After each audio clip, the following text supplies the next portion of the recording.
What's up YouTube, Oliver from TechTV here. Today we're going to have a little look at iOS 7. I just want to make a quick note before we begin that this is just a first impressions because until the final version comes out it would be unfair of me to give a full review because the performance of it is quite bad at the moment. But by the time it's finished that'll probably be massively improved. So let's jump straight in.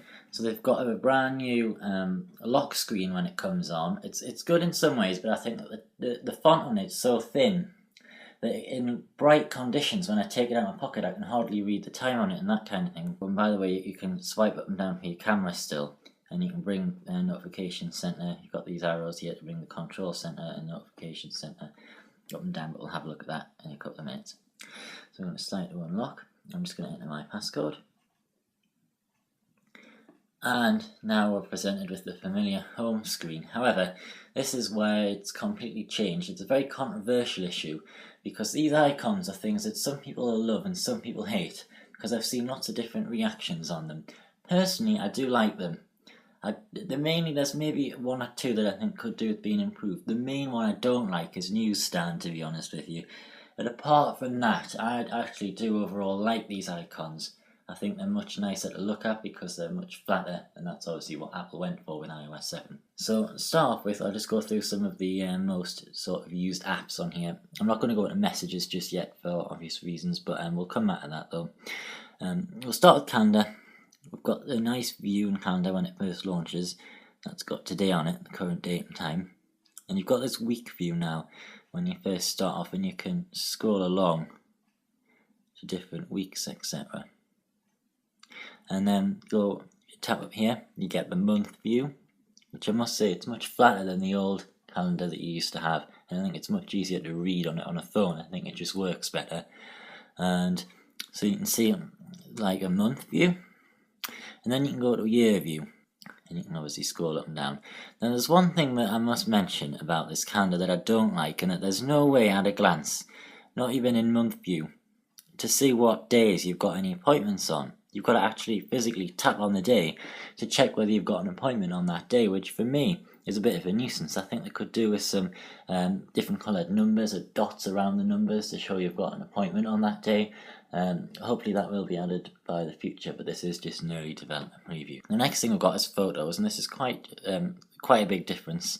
So the first thing you've got here is you've got moments, and that is basically, it's organised by date, because a lot of the time when you launch a Photos app or in other operating systems, other mobile OSs, you might find that when you launch it, the first thing you see is all of your pictures are just all jumbled together in one big pile, and you've got to sort through them all to find the ones you're looking for. And then you can go to collections. So the sort of pictures that are similar and that were taken together, they'll put those together in what they call collections. And as you can see, it also has the location and the dates on the top of them. And then you can go over to years. Your camera app, I'll go into that, but you can't really see much because it's just pointing down at a table at the moment. But you've got the option to have photo. You can turn HDR on just by tapping on it like that as well. Just tap it on and tap it again to turn it off. You've got the option for photo, which just takes a standard picture. Square, which is a new feature, and what that is based on is because basically a lot of social networks now, things like Instagram for example, will only allow square photos for your profile picture, so that allows you to take them automatically in square. And then you've also got the option for video, and they've got this new button at the bottom. It turns red to record the video, and obviously if you take the photo it's just white. Videos, I don't think I've got anything in that. No, I haven't got any videos. Maps. So when you launch Maps, you're obviously presented with the similar Apple Maps that haven't changed that much, but the actual interface, I think it looks much nicer than what it did. There's a few things you'll notice as well. You can type in the top search, you can get your favourites and save locations there. You can use the arrow over here for directions. This shows your location. You've got this is the new share icon. Because they're trying to make it look much flatter, they've taken out some of the old icons and they've done this with it, so it's just a square with an arrow coming out of it rather than being like it used to be. And next thing, I've got weather. I really do like this. And this is the first thing you see when you do come onto the weather app. You get this city view where you can see the names of the cities, and then if you tap onto something, You can extend the view, and it does. I think it is a big improvement from the old weather app. I think it looks much nicer. I actually copied this from an app that was released quite recently by Yahoo. They released their own weather app, and it looked quite similar to this. And if you tap on this at the top, it gives you a bit more information there. And you can scroll along to see hourly forecasts like so. Next thing is notes. I'm not going to go into that, but there's not much to it really. Reminders, I'll have a look into there. So for example, I've set, there's different sheets you can have here, which I think is a big improvement.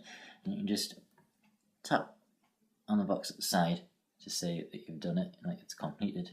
So then once you've tapped on that, as you can see, it disappears. And then what you can also do is you can go down to, for example, I've got another one on there called scheduled, and then you can add events to there, like so. I just press on the little plus, and this is allows you to change the title of the list and also add things to it. And another thing you've noticed, the keyboard has come up, and there's quite a few differences to the keyboard. I think it looks a lot nicer than what it did. It's much cleaner. There's a few things, I'll come into this in Safari, but I think they're getting rid of a few things which is a bit slightly annoying. Clock next. It's got London, and it tells you that's today, and that's the current time, and Cupertino, which is 8 hours behind. And I just think the Clocks app looks much cleaner than what it did. I really do like the world clock, and if you tap on these, it actually brings up the digital time as well as the analog time. You've got the option to have an alarm on, you can have your stopwatch, and also a timer. And the actual icon of the Clocks app, the clock on it shows the actual time, and the second hand moves around, which is quite interesting. I like that. Newsstand, again, I'm not keen on the icon. The actual look of it, I do quite like. I think it looks much cleaner again. I just like the getting rid of that wood, that skeuomorphism, and I think it is a big improvement. iTunes Store and App Store. We'll have a quick look at those. Pretty self-explanatory. So you've got a new flatter look to those, basically. App Store, that's had quite a few changes to it. So it comes on and it does look a lot nicer. It obviously carries on the iOS 7 theme at the top. And it just is a lot flatter, nicer typography in it. And also something you might have noticed, there's a few, the option down here, for example, near me, allows you to show popular apps near you by looking at your location. So I haven't got that switched on at the moment, but you can do that. And updates, this is quite interesting because the updates now automatically updates apps that you want to install. So I'm very pleased about that. In the settings, which we're going to come into now. So this has a complete new look really. It just looks far cleaner. And then what you might notice, for example, mobile, it's disabled. I can't click into it, but that used to be within general, and that's where you can do things like enable 3G. So they brought that out of the main menu, which is useful. If you come down, you've got Notification Center, Control Center, Do Not Disturb. There's not many options for these. Obviously, Notification Center just allows you to turn on and off what notifications you get. Control Center, just only one option there, whether you want to access it on the lock screen. And apart from that, the actual settings are the same. FaceTime, I'll have a quick look. Yeah, you need to sign in there. Passbook allows you to actually scan a code now to add a passbook, which is a nice feature. And we'll have a look at these along the bottom. We've got music, and you don't get iTunes radio on this because it's in the UK. Safari will come to in a moment because that's got the most features in it. You can see emails, fairly similar settings you can swipe across. Phone I'm not going to go into, and then let's have a quick look in Safari. Click onto it, and you get all your bookmarks and things like that up here. I'm just going to go on to Google.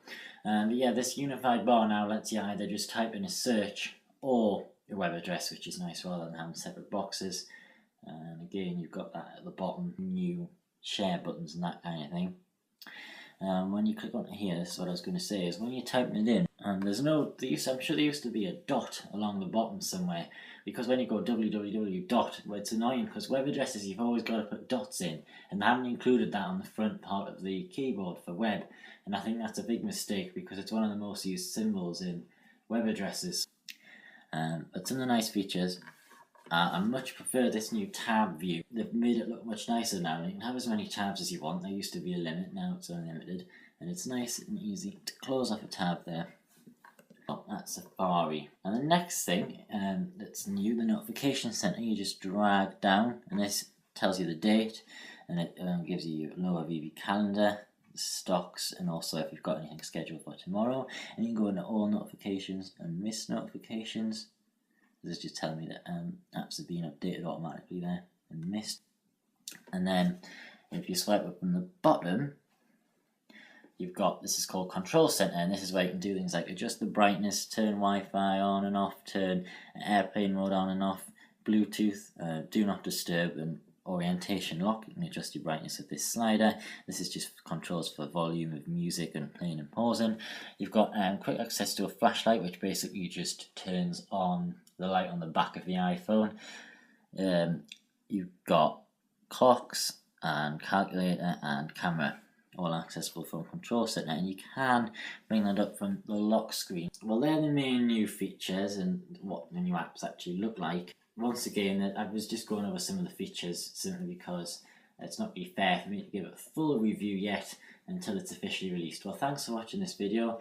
Don't forget to thumbs up, leave a comment if you have any questions, and subscribe for more coverage on iOS 7 and other videos like this. Thanks for watching. Bye for now.